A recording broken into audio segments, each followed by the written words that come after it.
Welcome to the Tally ERP 9 training program. നമ്മൾ സിസ്റ്റത്തിൽ Tally install ചെയ്തതിന് ശേഷം ആ ടാലി ഓപ്പൺ ചെയ്ത് കഴിഞ്ഞാൽ കാണുന്ന വിൻഡോയാണ് ഇപ്പം നമ്മൾ മുമ്പ് കാണുന്നത്. ഇതിൻ്റെ ലെഫ്റ്റ് സൈഡിലായിട്ടും അതുപോലെ റൈറ്റ് സൈഡിലായിട്ടും രണ്ട് സ്ക്രീനായിട്ട് നമുക്ക് കാണാം. അതിൽ ലെഫ്റ്റ് സൈഡിലായിട്ട് ലിസ്റ്റ് ഓഫ് സെലക്റ്റഡ് കമ്പനീസ് എന്നാണ് കാണുന്നത്. സോ അതിൻ്റെ നേരെ ചുവടിലായിട്ട് നെയിം ഓഫ് കമ്പനി എന്നും ഡേറ്റ് ഓഫ് ലാസ്റ്റ് എൻട്രി എന്നും കാണും. ബട്ട് അവിടെ നമ്മൾ നെയിം ഓഫ് കമ്പനിയുടെ നില്ലാണ് കാണുന്നത്. അതുപോലെ തന്നെ ലിസ്റ്റ് ഓഫ് സെലക്റ്റഡ് കമ്പനിയുടെ മുകളിലായിട്ട് കറൻറ്റ് പീരീഡ് എന്നും കറൻറ്റ് ഡേറ്റ് എന്നും കാണും. ഇതാണ് ഈ ഒരു റോയിൽ ലെഫ്റ്റ് സൈഡിലുള്ള റോയിൽ നമുക്ക് കാണാൻ പറ്റുന്നത്. ദെൻ നമുക്ക് റൈറ്റ് സൈഡിലേക്ക് വരാം. റൈറ്റ് സൈഡിൽ കമ്പനി ഇൻഫോ അല്ലെങ്കിൽ കമ്പനി ഇൻഫർമേഷൻ എന്ന് കാണാം. ആ കമ്പനി ഇൻഫോമിൽ നമുക്ക് കുറച്ച് ബട്ടൺസ് അവിടെ കാണാൻ പറ്റും. അതിൽ ഫസ്റ്റ് വൺ സെലക്ട് കമ്പനി എന്നും and next one login as a remote user എന്നും and third one create company എന്നും കാണാം. And the fourth one backup, then restore, quit. ഇങ്ങനെ 6 ബട്ടണാണ് നമുക്ക് റൈറ്റ് സൈഡിൽ കാണാൻ കഴിയുന്നത്. ഇതിൽ നമ്മളിപ്പോൾ ചെയ്യാൻ പോകുന്നതെന്ന് പറഞ്ഞാൽ ഒരു ബിസിനസ് തുടങ്ങിയ വ്യക്തിക്ക് അവരുടെ ഡാറ്റ നമ്മൾ കമ്പ്യൂട്ടറൈസ്ഡ് ആക്കണം എന്നുണ്ടെങ്കിൽ ആ ഡാറ്റ ആ ഒരു ട്രാൻസാക്ഷൻ ബിസിനസ് ട്രാൻസാക്ഷൻ നമ്മൾക്ക് കമ്പ്യൂട്ടറിലേക്ക് റെക്കോർഡ് ചെയ്യണം. അങ്ങനെ റെക്കോർഡ് ചെയ്യണമെങ്കിൽ നമ്മൾ ആദ്യം ഇതിൽ ഫസ്റ്റ് വൺ ഒരു കമ്പനി ക്രിയേറ്റ് ചെയ്യേണ്ടതായിട്ടുണ്ട്. അതിനുവേണ്ടി നമ്മൾ ഈ ഒരു ഓപ്ഷനിൽ തേർഡ് വൺ സെലക്ട് ചെയ്യുക. ക്രിയേറ്റ് കമ്പനി എന്ന് സെലക്ട് ചെയ്യാവുന്നതാണ്. അവിടെ ക്ലിക്ക് ചെയ്തതിന് ശേഷം നമ്മൾ നെയിം ഫസ്റ്റ് നമ്മൾ കണ്ട വിൻഡോസിൽ ക്രിയേറ്റ് കമ്പനി ക്രിയേഷൻ എന്ന് കാണാം. കമ്പനി ക്രിയേഷനിൽ ഫസ്റ്റ് വൺ ഡയറക്ടറി എന്നാണ്. ഡയറക്ടറി എന്ന് പറഞ്ഞാൽ നമ്മളിപ്പോൾ ചെയ്യാൻ പോകുന്ന കമ്പനി എവിടെയാണ് കമ്പ്യൂട്ടറിൽ സേവ് ചെയ്യേണ്ടതെന്നുള്ള ലൊക്കേഷനാണ്. ഇത് ഡിഫാൾട്ട് ലൊക്കേഷനാണ്. ഡിഫാൾട്ട് ലൊക്കേഷനാണ് സിയിൽ ടാലി ERP 9 എന്ന് പറയുന്ന ഫോൾഡറിൽ ഡാറ്റ എന്ന ഫോൾഡറിലേക്കാണ് ഡിഫാൾട്ടായിട്ട് നമ്മൾ ചെയ്യുന്ന കമ്പനി സേവ് ചെയ്യാം. ഈ ലൊക്കേഷൻ വേണമെങ്കിൽ നമുക്ക് മാറ്റാവുന്നതാണ്. അതിന് ജസ്റ്റ് ഇവിടെ ക്ലിക്ക് ചെയ്ത് കഴിഞ്ഞാൽ ആ ലൊക്കേഷൻ എവിടേക്കാണോ അവിടെ നമുക്ക് മാറ്റി കൊടുക്കാവുന്നതാണ്. ഇപ്പോൾ നമ്മൾ സെക്കൻഡ് ഓപ്ഷൻ എന്ന് പറഞ്ഞാൽ നെയിം, കമ്പനിക്ക് ഒരു പേര് കൊടുക്കാവുന്നതാണ്. എക്സാമ്പിളായിട്ട് നമ്മൾ സാധാരണ കൊടുക്കുന്ന ഒരു പേരുകൾ ഏതെങ്കിലും നമ്മൾ ഏത് കമ്പനിയാണോ നമ്മളെ കമ്പനി ആ കമ്പനിയുടെ പേര് അവിടെ എൻ്റർ ചെയ്യാവുന്നതാണ്. ഓക്കെ, ഞാൻ ഇവിടെ ഒരു കമ്പനിയുടെ പേര് എൻ്റർ ചെയ്യാൻ പോവാണ്. കമ്പനിയുടെ പേര് ഫ്ലാഷ് ക്ലൗഡ്. ഫ്ലാഷ് ക്ലൗഡ് എന്ന കമ്പനിയാണ് എൻ്റർ ചെയ്യുന്നത്. .com കൊടുക്കുന്നു. ദെൻ ഫ്ലാഷ് ക്ലൗഡ് കമ്പനിയുടെ ലൊക്കേഷൻ എവിടെയാണ് ഇതിൻ്റെ ലൊക്കേഷൻ എന്ന് നമുക്ക് ജസ്റ്റ് ക്ലിക്ക് ചെയ്തു. സൈബർപാർക്ക് കാലിക്കറ്റ്. ദെൻ കൺട്രി, അതുപോലെ തന്നെ location, pin code, then phone number, mobile number, related ആയിട്ടുള്ള കോണ്ടാക്ട് ഡീറ്റെയിൽസ് നമുക്ക് ഇവിടെ കൊടുക്കാവുന്നതാണ്. അതിനുശേഷം ഫിനാൻഷ്യൽ ഇയർ ബിഗിനിങ് ഫ്രം, അതായത് ഏത് ഇയർ മുതലാണ് നമ്മൾ ഈ ടാലിയിൽ ഈ ഒരു കമ്പനി സ്റ്റാർട്ട് ചെയ്യുന്നത്. അല്ലെങ്കിൽ കമ്പനീൻ്റെ ഫിനാൻഷ്യൽ ഇയർ എന്ന് പറയുമ്പോൾ അത് ഏപ്രിൽ ടു മാർച്ച് വരെയാണ് നോർമലി വരുന്നത്. So the financial year beginning എന്ന് പറയുന്നത് 1/4/2020 എന്നുള്ള ഡേറ്റാണ് വരുന്നത്. സോ ആ ഡേറ്റ് നമുക്ക് അവിടെ എൻ്റർ ചെയ്യാവുന്നതാണ്. ആൻഡ് ബുക്ക് ബിഗിനിങ് ഫ്രം എന്ന് പറഞ്ഞാൽ നമ്മൾ എൻട്രി എന്നാണോ സ്റ്റാർട്ട് ചെയ്യുന്നത് ആ ഒരു ഡേറ്റ് നമുക്ക് ഇവിടെ എൻ്റർ ചെയ്യാൻ ഏത് ഡേറ്റും നമുക്ക് അവിടെ എൻ്റർ ചെയ്ത് കൊടുക്കാവുന്നതാണ്. ദെൻ ദ സെക്യൂരിറ്റി കൺട്രോൾ എന്നാണ് നമ്മളെ ക്രിയേറ്റ് ചെയ്യുന്ന കമ്പനി. ആ കമ്പനി ഒരു പാസ്വേഡ് കൊടുക്കുക എന്നാണ് ഇതുകൊണ്ട് ഉദ്ദേശിക്കുന്നത്. സോ ദ പാസ്വേഡ് നമുക്കിവിടെ ഇഷ്ടമുള്ള പാസ്വേഡ് എൻ്റർ ചെയ്യാവുന്നതാണ്. ദ സെയിം പാസ്വേഡ് വീണ്ടും ഇവിടെ എൻ്റർ ചെയ്യാവുന്നതാണ്. പാസ്വേഡ് ഇല്ല എന്നുണ്ടെങ്കിലും നമുക്ക് ക്രിയേറ്റ് ആവുന്നതാണ്. പക്ഷേ പാസ്വേഡ് ഇല്ല എന്നുണ്ടെങ്കിൽ സെക്യൂരിറ്റി ഇഷ്യൂസ് അവിടെ ഉണ്ടാവും. ദെൻ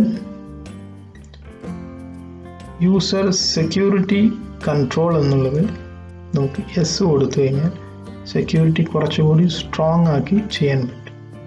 ദാറ്റ് മീൻസ് നമുക്ക് ഒരു യൂസർ നെയിം കൊടുക്കണമെന്നുണ്ടെങ്കിൽ ആ യൂസർ നെയിം നമുക്കിവിടെ എൻ്റർ ചെയ്യാവുന്നതാണ്. അതുപോലെ തന്നെ യൂസർ നെയിമിനൊരു പാസ്വേഡ് എൻ്റർ ചെയ്യാവുന്നതാണ്. 123 എന്ന പാസ്വേഡാണ് ഞാൻ കൊടുക്കുന്നത്. ഇനി ഇതുപോലെ തന്നെ ഇനി വേണമെങ്കിൽ അഡീഷണൽ ആയിട്ടും യൂസേഴ്സൊക്കെ സെറ്റ് ചെയ്യാവുന്നതാണ്. ജസ്റ്റ് എൻ്റർ ചെയ്യണം.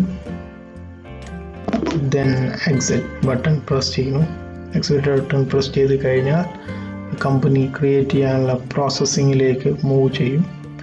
ദെൻ നമ്മൾ ഫസ്റ്റ് ക്രിയേറ്റ് ചെയ്ത പാസ്വേഡ് ചോദിക്കും. ദെൻ എൻ്റർ ചെയ്ത് കൊടുക്കും.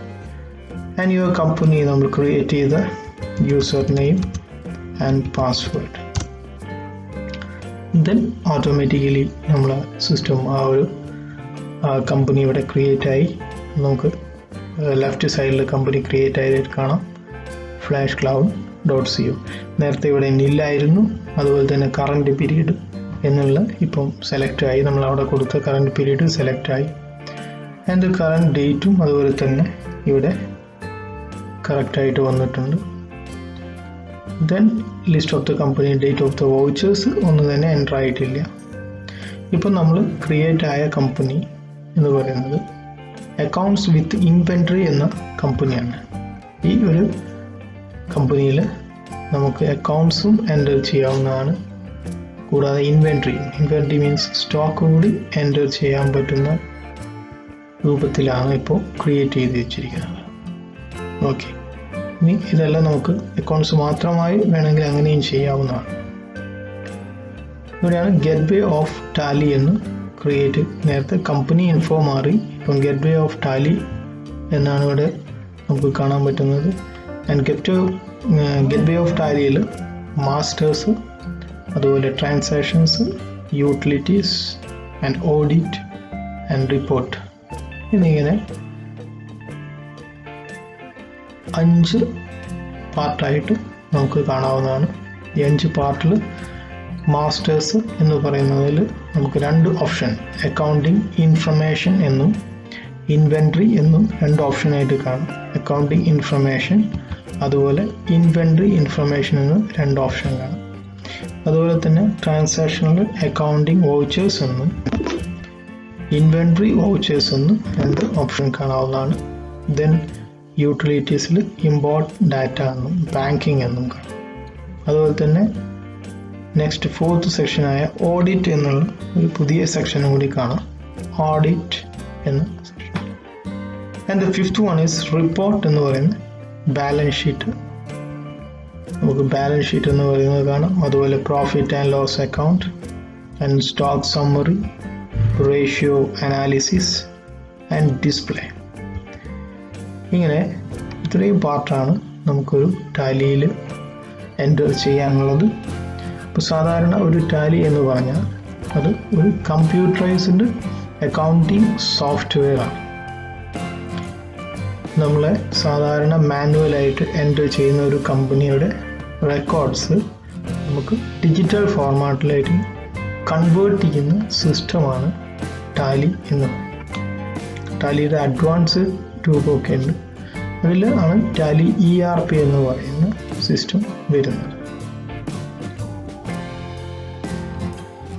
ഓക്കെ, ഇനി നമുക്ക് ഇപ്പം നമ്മൾ ക്രിയേറ്റ് ചെയ്ത കമ്പനിയിൽ എന്തെങ്കിലും സ്പെല്ലിംഗ് മിസ്റ്റേക്കോ അല്ലെങ്കിൽ പാസ്വേഡ് ചേഞ്ച് ചെയ്യേണ്ട ആവശ്യമോ വന്നു കഴിഞ്ഞാൽ ഇതിനെ എഡിറ്റ് ചെയ്യാവുന്നത്, അതുപോലെ തന്നെ ഡിലീറ്റ് ചെയ്യണമെങ്കിൽ ഡിലീറ്റ് ചെയ്യാം. അതുപോലെ ഇതിൽ എന്തെങ്കിലും എൻ്റർ ചെയ്യണോ അഡീഷണൽ ആയിട്ടുള്ള ഇൻഫർമേഷൻ ആഡ് ചെയ്യണമെങ്കിൽ ആഡ് ചെയ്യാം. അതിനുവേണ്ടി നമുക്ക് റൈറ്റ് സൈഡിൽ ഉള്ള ബട്ടൺസ്, റൈറ്റ് സൈഡിൽ കുറച്ച് ബട്ടൺസ് കാണും. റൈറ്റ് സൈഡിലെ buttons F1 select company, F1 shift F1 shut company and F2 date period and company information connect എന്ന് പറഞ്ഞിട്ട്, പിന്നെ അതുപോലെ താഴെ F11 ഫീച്ചേഴ്സ്, F12 കോൺഫിഗ് എന്ന് പറയും. അപ്പോൾ നമുക്ക് ഈ എഡിറ്റ് ചെയ്യാൻ വേണ്ടിയിട്ട് നമ്മൾ F3 എന്ന ബട്ടണോ അല്ലെങ്കിൽ Alt F3 എന്ന ബട്ടണോ, കീബോർഡിൽ Alt F3 എന്നോ അല്ലെങ്കിൽ F3 ലെഫ്റ്റ് റൈറ്റിലോ ക്ലിക്ക് ചെയ്യാവുന്നതാണ്. അതിനുശേഷം നമുക്ക് ഇതിൽ ആൾട്ടർ എന്ന് പറയുന്ന ഓപ്ഷൻ, ആൾട്ടറിൽ വരിക, ആൾട്ടർ എന്ന് പറയുന്ന ഓപ്ഷൻ ക്ലിക്ക് ചെയ്യാം. അതിനുശേഷം നമ്മൾ ലിസ്റ്റ് ഓഫ് ദ കമ്പനീസ് ഏതാണോ ആ കമ്പനി സെലക്ട് ചെയ്തതിന് ശേഷം നമ്മൾ ആദ്യം ക്രിയേറ്റ് ചെയ്ത പേജ് ഒന്നുകൂടി നമുക്കിവിടെ വരുന്നു. ദെൻ ഇനി നമുക്കിവിടെ എന്തെങ്കിലും സ്പെല്ലിംഗ് മിസ്റ്റേക്കുകളോ അല്ലെങ്കിൽ എന്തെങ്കിലും അഡീഷണൽ ആഡ് ചെയ്യണമെങ്കിൽ നമുക്ക് ഇവിടുന്ന് അത്തരം ഡീറ്റെയിൽസുകൾ ആഡ് ചെയ്യാവുന്നതാണ്. ഫിനാൻഷ്യൽ ഇയറോ അതുപോലെ സെക്യൂരിറ്റി, പാസ്വേഡോ അങ്ങനെ എന്തെങ്കിലും ചെയ്യാവുന്നതാണ്. ദെൻ സേവ് ചെയ്ത് അല്ലെങ്കിൽ എസ്കേപ്പ് ചെയ്ത് പുറത്തോട്ട് പോകുന്നതാണ്. ഇത്രയാണ് നോർമലി ഒരു കമ്പനി ക്രിയേറ്റ് ചെയ്യുന്നിടത്ത് ശ്രദ്ധിക്കേണ്ടതായിട്ടുള്ള കാര്യങ്ങൾ. അതുപോലെ തന്നെ യൂസർ സെക്യൂരിറ്റി സിസ്റ്റം നമുക്ക് ഇംപ്രൂവ് ചെയ്യണമെന്നുണ്ടെങ്കിൽ ആ ഒരു ഭാഗവും നമുക്ക് ഇതിൽ ചേഞ്ച് ചെയ്യാവുന്നതാണ്. അതായത് F3 ബട്ടൺ പ്രസ് ചെയ്ത് കഴിഞ്ഞാൽ നിങ്ങൾക്ക് ഇവിടെ സെക്യൂരിറ്റി കൺട്രോൾ എന്ന് പറഞ്ഞ ഒരു ബട്ടൺ കാണാം. ഈ സെക്യൂരിറ്റി കൺട്രോളിൽ യൂസറിനെ നമുക്ക് ക്രമീകരിച്ച് വെക്കാൻ പറ്റും. അതായത് ഇപ്പോൾ നമ്പർ ഓഫ് യൂസേഴ്സ് ഒരു കമ്പനിയിലാണെങ്കിൽ ഈ അക്കൗണ്ടിങ് മേഖലകളിൽ വർക്ക് ചെയ്യുന്ന പല സെക്ടേഴ്സ് ഉണ്ടാവും. അപ്പോൾ ചില സെക്ടേഴ്സ് ബാലൻസ് ഷീറ്റ് ഒന്നും നമുക്കിപ്പം നോർമലി എൻ്റർ ചെയ്യുന്ന ആളുകൾക്ക് കാണണ്ട, ബില്ല് ചെയ്യുന്ന വ്യക്തികൾക്ക് ബാലൻസ് ഷീറ്റ് കാണണ്ട എന്നുണ്ടെങ്കിൽ അത്തരം കാര്യങ്ങൾ നമുക്കിവിടെ എൻ്റർ ചെയ്ത് വെക്കാൻ പറ്റും. ഏതൊക്കെ ഷോ ചെയ്യണം, ഏതൊക്കെ ചെയ്യേണ്ട എന്നുള്ളത് നമുക്കിവിടെ ടൈപ്പ് ഓഫ് സെക്യൂരിറ്റിയിൽ എൻ്റർ ചെയ്യാൻ പറ്റും. അതുപോലെ പാസ്വേഡ് പോളിസീസ് ഉണ്ട്. അപ്പോൾ അത്തരം കാര്യങ്ങളൊക്കെ നമുക്ക് ഈ ഒരു സിസ്റ്റത്തിൽ ചെയ്യാൻ കഴിയുന്നതാണ്. ഇത്രയാണ് നോർമൽ കേസ് നമ്മൾ കമ്പനി ക്രിയേറ്റ് ചെയ്യുന്ന അതിൽ വരുന്നത്.